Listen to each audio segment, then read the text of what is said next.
Olha, o uso indiscriminado de remédios para aumentar a concentração pode causar sérios problemas para a saúde. Crianças e adultos tomam esses medicamentos para melhorar o desempenho nos estudos e a atenção em diversas atividades. Em todo grupo de crianças, sempre tem aquele mais agitado, que é logo chamado de hiperativo. O mais levado, que não consegue parar a brincadeira para se concentrar em apenas uma atividade. Isso não tem nada a ver com inteligência. Muitas vezes é apenas a personalidade da pessoa ou a forma que é educada. Outras pode ser realmente um distúrbio, o chamado déficit de atenção, que pode ser acompanhado ou não da hiperatividade. E os sintomas continuam durante a vida dessa pessoa. Quando mais velhos, a dificuldade continua nas provas de vestibular, no trabalho. E para tentar acabar com esses problemas, muitas pessoas buscam medicamentos de uso controlado, indicados para aumentar a capacidade de concentração. Quando feito com acompanhamento médico, esse tipo de tratamento pode ter sucesso e ajudar desde os pequenos até os mais velhos. Mas o uso por conta própria é condenado pelos especialistas. Só que a facilidade que as pessoas têm para comprar os remédios dificulta o controle. Nas ruas, pela internet, os comprimidos são vendidos sem receita e para qualquer pessoa. Quanto é que tá aqui? Tá 90 pila, legal. Com 30? É importante ter sempre em mente que esse tipo de medicação não é nenhuma fórmula mágica que vai ajudar numa prova de vestibular ou num trabalho mais complicado. Pelo contrário, o diagnóstico deve ser feito por um médico especializado. Só ele vai indicar o melhor tratamento para cada caso. E para discutir esse assunto, aqui no estúdio em São Paulo, a gente recebe a psicopedagoga Késia Bombonato. Ela é presidente da Associação Brasileira de Psicopedagogia. Muito obrigada pela presença mais uma vez, Késia. Bom dia. Obrigada, bom dia, Ana. Eu que agradeço. Luciano, Raquel, vocês também têm entrevistados. Temos sim, Ana, aqui com a gente está recebendo o psiquiatra da Santa Casa de Misericórdia do Rio de Janeiro, doutor Ricardo Krause. Doutor Ricardo, muito bom dia. Bom dia, Luciano. Bom dia, tudo bem?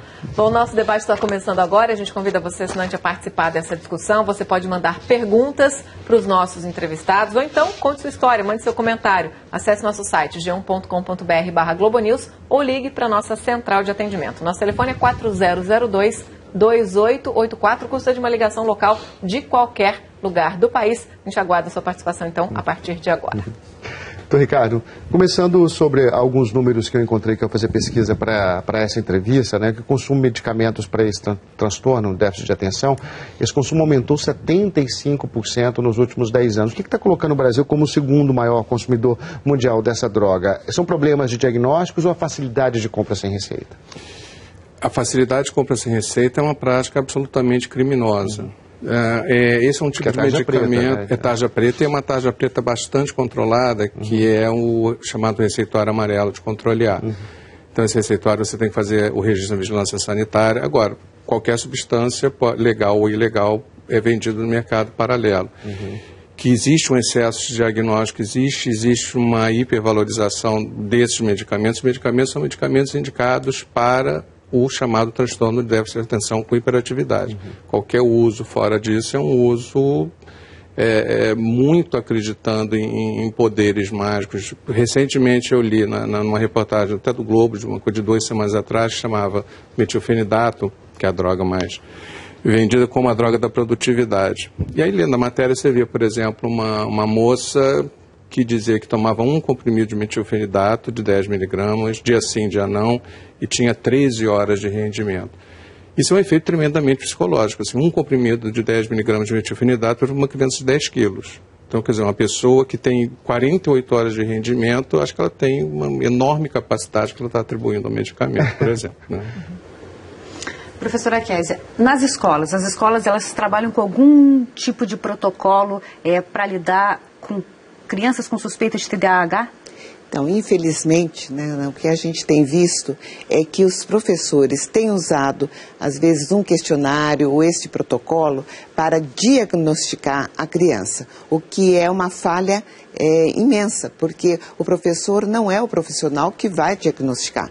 Se ele percebe que a criança está com dificuldade de atenção, primeiro ele tem que ver se não há outras razões que estão levando a essa falha de atenção. Porque muitas vezes essa criança está com problema de atenção atenção, não está podendo focar a atenção, ou está mais hiperativa, é porque ela não está estimulada, porque ela provavelmente pode estar tendo outros conflitos ali dentro da sala de aula. Então, ela primeiro tem que ver a questão pedagógica, o que está acontecendo com aquela criança dentro daquele grupo, da sala de aula, e se ela achar que essa criança está além ou está fora da normalidade ali daquele grupo, ela deve chamar os pais e encaminhar para um especialista. E aí, então, vai ser feito o diagnóstico. Quer dizer, não é função do professor aplicar esse protocolo, e sim um especialista. Então, o professor, ele deve fazer as suas observações, ele deve reportar essas observações ao orientador, e isto vai ser trabalhado com a família, e a família vai procurar um especialista, e aí o especialista para fazer esse diagnóstico é o neurologista, ou o neuropsiquiatra, ou o psiquiatra. Os papéis têm que ficar bem definidos, né, professora? A gente já tem participação de assinante aqui. A primeira pergunta é para o doutor Ricardo, a gente vai ver aqui no nosso telão. Doutor Ricardo, Alfredo Carvalho fala o seguinte: sou contra o uso indiscriminado de medicamentos, mas sinto que às vezes tenho dificuldades para me concentrar. Além da terapia, existe algum tipo de exercício que a gente pode fazer em casa? E eu queria aproveitar e emendar a pergunta. O Alfredo falando que ele se sente de uma maneira que às vezes precisa desse medicamento. É difícil diagnosticar? Porque muitas vezes o diagnóstico não tem um exame, né? Ele é baseado em relatos meio subjetivos das pessoas que observam as crianças, do próprio paciente. Quer dizer, às vezes também é um erro no diagnóstico? Em primeiro lugar, queria dizer para o Alfredo que eu concordo inteiramente com ele, eu também sou contra o uso indiscriminado da medicação.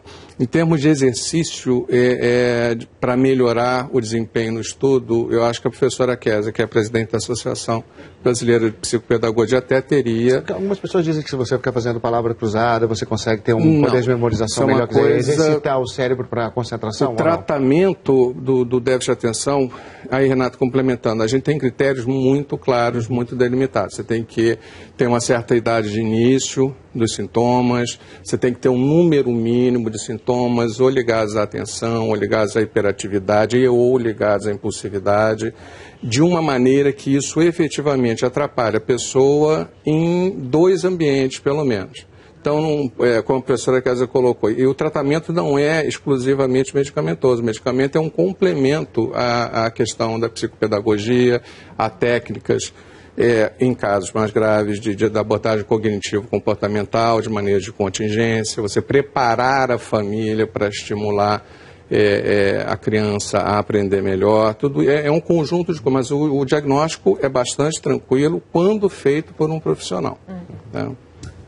Professora Kézia, o doutor Ricardo falou dessa questão do exercício, né, passando para a senhora responder, mas antes também eu queria fazer uma pergunta de assinante, eu podia aproveitar para responder as duas. É o seguinte, hoje em dia as pessoas logo dizem que as crianças são hiperativas ou têm déficit de atenção. Há um exagero no diagnóstico e no consumo de remédio, ou a tecnologia está realmente provocando uma mudança no comportamento das pessoas? Pergunta da Janete Santos. Então, eu penso, né, Luciano, que a questão do diagnóstico deve ser bem feito. Eu acho que realmente muitas vezes existem exageros nesses diagnósticos, e o que a gente percebe que às vezes a criança que precisa da medicação, os pais se negam a procurar uma ajuda. Então muitas vezes a gente aconselha a buscar o neurologista, a gente junto com o neurologista participa desse diagnóstico, e muitas vezes os pais nos veem dizendo: não, jamais eu vou dar um remédio para o meu filho, e ficam muito assustados com isso.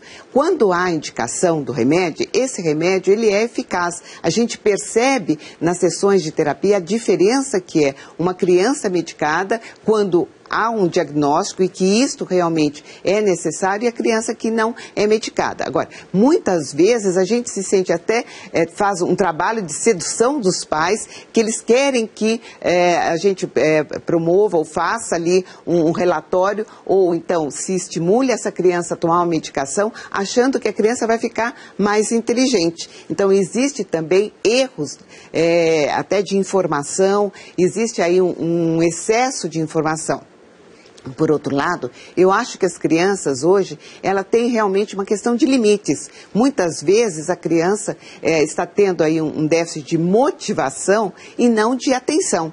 Então, se ela estiver motivada ou se ela estiver focada e não tiver, de fato, o transtorno, então essa criança ela precisa ser trabalhada, né, de forma a que esses mecanismos de limite, de disciplina, sejam introduzidos na vida dessa criança. Então, os exageros passam por conta desse excesso de informação, sim. Então, se rotula tudo, então, aí são rótulos e não diagnósticos. Então, muitas vezes é mais fácil rotular, eu sou um TDAH, eu sou hiperativo, eu tenho um déficit de atenção, e também em busca disso, procurando privilégios. Né, porque a gente sabe que nesse processo de inclusão, a criança muitas vezes tem algumas prerrogativas dentro do processo acadêmico e os pais querem usar dessas prerrogativas. Então isso a gente precisa tomar muito cuidado para não cair nessa sedução dos pais e ter claro de que muitas vezes essa criança ela é mais hiperativa, digamos, mas não porque ela tem um transtorno. Ela é mais proativa. Então, são crianças que querem fazer, querem experimentar e ali trabalhar dentro desse processo de experimentação os limites possíveis. Parece que hoje em dia tudo virou transtorno, não é mais a criança focada ou a criança desatenta, tudo virou um transtorno, né, professora? Tem pergunta da assinante Maria Amélia para o doutor no Rio de Janeiro, doutor Ricardo. Doutor, cada vez mais as pessoas tentam dividir a atenção com milhares de coisas ao mesmo tempo e acabam não prestando atenção em nenhuma. O acesso fácil aos medicamentos estimula, em certa medida, a automedicação nesses e em muitos outros casos? Qual é a sua opinião? Olha, Amélia, essa é uma característica da geração que a gente está tendo, que é chamada geração arroba, o pessoal que nasceu a partir de 98, que já são nativos digitais. Então já são crianças e adolescentes que fazem muitas coisas ao mesmo tempo. Isso é uma característica da geração em si. A automedicação com os remédios para déficit de atenção não é uma coisa tão fácil assim, né? Colocando aí, até voltando a uma questão, a primeira questão do Luciano, o crescimento grande da venda de medicamentos desse tipo não é muito tão ligado à criança, não, é muito ligado a essa cultura de concurso público, de pessoas que estão estudando. Acontece uma coisa curiosíssima, que eu acho assim, o grande déficit de atenção que eu tenho é do pessoal que lava roupa em casa. Por quê? Porque frequentemente você vê nas famílias dizer que a empregada ela botou a receita do remédio A ou do remédio B para déficit de atenção, que aí precisa de uma segunda via ou uma terceira via. Quando isso acontece, com uma segunda vez que isso acontece, é para ter certeza que tem alguém em casa estudando para concurso ou está querendo emagrecer. Que é um outro uso do remédio. É um derivado de anfetamina também, né? Então tem mais uma mas um remédio seguríssimo, assim, em termos quando bem prescrito. Para quem precisa, né? Tem mais uma pergunta aqui, doutor Ricardo.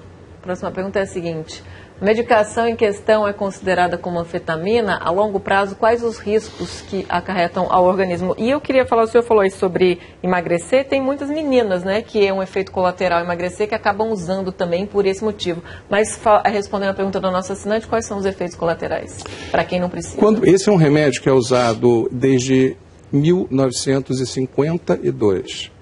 E muito usado, principalmente num país que adora processar a tudo e a todos se há danos. Então você já tem pessoas desde 1952 e desde 1976 um grande número de adultos fazendo uso. Então esse é um remédio para um uso de médio e longo prazo. O que vai acontecer? Em geral nós temos efeitos de perda de peso, alguma perda de peso no início, que não se mantém, não se sustenta, não é um remédio voltado para isso. Quando bem usado, quando bem dividido, você pode ter, no máximo, em alguns casos, um aumento ligeiro da pressão. Em pessoas predispostas, você pode desencadear quadros de epilepsia, mas nada além de que um remédio para asma ou um corticóide também podem desencadear. Agora, por exemplo, insônia também causa insônia? Porque para isso, fica mais causa. Ligado, né? Exato. Só que com isso a gente orienta um horário de tomada, a dosagem, o espaço. É uma coisa que a gente relaciona. Criança muitas vezes tem que tomar proporcionalmente uma dose mais alta de remédio em relação ao adulto, porque o fígado dela processa muito rapidamente. Então a gente vê e planeja, vê a relação custo-benefício, vê que horas ela vai estudar, como é que aquilo vai ser inserido dentro da escola, até o próprio fato de dentro da escola ficar tomando remédio, retaxada como uma criança doente. Então, a gente vai administrando isso da melhor maneira para evitar esses efeitos. Caramba, hein, Ana? Tem uma série de coisas aí que devem ser levadas em questão, né? Quer dizer, até mesmo o comportamento da criança, o dia a dia dela, né? Muito interessante. Vamos trazer essa questão aqui para a professora Kézia, que ela falava para a gente agora há pouco, que os próprios pais pedem, às vezes, a prescrição e a indicação do medicamento para os alunos. Pela sua percepção como professora, será que tem muita criança hoje tomando esse medicamento sem a devida necessidade? Olha, Ana, eu penso que existem sim casos, e isto é muito perceptível, porque a criança que não tem a indicação, esse remédio não vai fazer, e aí o doutor Ricardo pode realmente confirmar isso, a gente não percebe a diferença, né? Então, assim, o que a gente percebe muita diferença é nessa criança que precisa da medicação. Né? Então, eu acho que assim, isto é um tema muito importante, né, Ana, porque até nós vamos discutir isso no simpósio agora de 17 e 19 de outubro aqui em São Paulo, porque isso realmente está sendo um problema sério levado dentro das escolas. Né? Obrigada. Obrigada. Conversamos mais uma vez com a professora Kézia Bombonato, presidente da Associação Brasileira de Pedagogia. Bom dia, professor. Muito obrigada, bom dia. Luciana Raquel, se vocês me permitem, eu tenho uma perguntinha para o doutor Ricardo. Claro. Eu gostaria de saber quais são os riscos à saúde para quem faz uso recreativo desses medicamentos, doutor. Tem gente que está diluindo e tomando, bebida, né? Injetando na veia, tomando com bebida alcoólica. Qual é o risco para a saúde? Isso, o risco de qualquer droga. Para isso, quando a gente identifica na criança ou no adolescente, em geral isso é mais para adolescente, um perfil de risco de dependência ou de fazer uso recreativo, existe a formulação de longo prazo, que não permite essa questão de injetar na veia ou de cheirar e coisa assim. Nos Estados Unidos eles chamam isso de angel dust, que é aquele halo branco que fica aqui, que nas universidades de ponta é um sinal de que a pessoa passou a noite inteira estudando. Então, para isso, a gente tem disponibilizado no mercado formulações de longo prazo que evitam esse tipo de uso. Mas é um uso, assim como se usa xaropes erradamente, medicamentos para dor de cabeça erradamente, com fins recreativos. Né? Quando errado, exato, de maneira errada. Ricardo, obrigado por estar aqui com a gente também. Obrigado, doutor Ricardo prazer. Krause. O doutor Ricardo, ele é psiquiatra da Santa Casa de Misericórdia. Muito bom dia. Obrigada, doutor. Bom dia. Até a próxima. Até a próxima.